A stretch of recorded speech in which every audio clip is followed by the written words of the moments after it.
بسم الله الرحمن الرحيم magacayga waxa la ilaa Xuseen Mandela waxaan filayaa insha Allah inaad iga heli doontaan sarifkareedka hayga ilmaanina leedkana ii saara waxaan ka codsanayaa bulshada Soomaalida dunida iyo gacaladeeda joogta inaadan marnana aanad ilaawin insha Allah oo aad sarifkareedka iyo leedkaba aad ii saari doontaan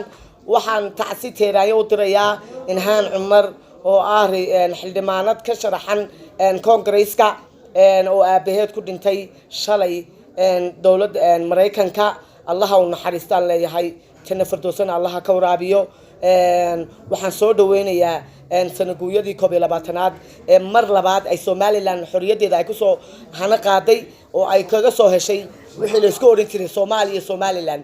maadaama oo shir uga socdo hadda jamhuuriyadda Djibouti oo u furay gololaabka madaxweyne Ismaaciil Cumar Geelle iyo ra'iisul wasaaraha Itoobiya Dr. Abiy iyo madaxweynaha Soomaaliya madaxweynaha Soomaaliya madaxweyne Cabdullaahi Farmaajo waxaan naga codsanayaa walaalo guul wacan insha Allah waana soo dhaweynaya anigoo reer Somaliland muwaadina xaq iyo xuquuq u leh Somaliland insha Allah guul wacan bay ku soo nabad iyo guul bay ku soo dhamaan doontaa insha Allah bartani waa barti aan lahaa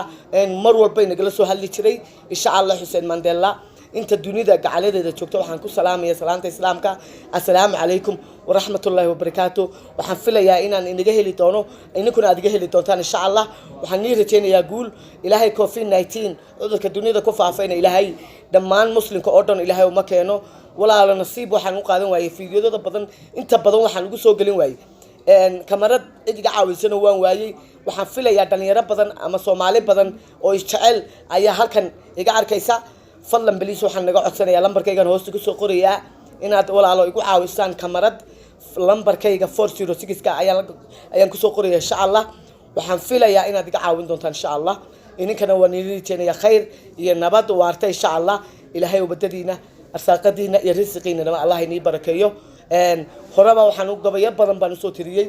waxaan gabayga kamid ahaa naf baan ahay dheelido dantaal iyo ciil qabto intuu dhaawacay waqtigu darbaaxada waayihiyo duruufuhu dhala rogeen dalaan aan waalidiyo walaala dhashay lahayn dabtii ehel baan hoo wadada dhinaceega iyo ku koray darbiga inta waan dhiiradaa dambaalaan soo diraa haddana lama dhaadaye kuwaan u dhawaaqayo miyaydaan dhaga lahayn intaan isku dhiignihiyo dhammaan Soomaaliyeey walaalayaal kashiya laabadiga taalaan wa Xuseen Mandela waxa weeyaan gacmo wal jir waxbay ku wala gooyaan baalidi anigu waxaan jecelahay dadnimada waa aragnimada nolosha aan u leeyahay iyo Soomaalinimadan jecelahay waa mid aniga qalbigayga ku taala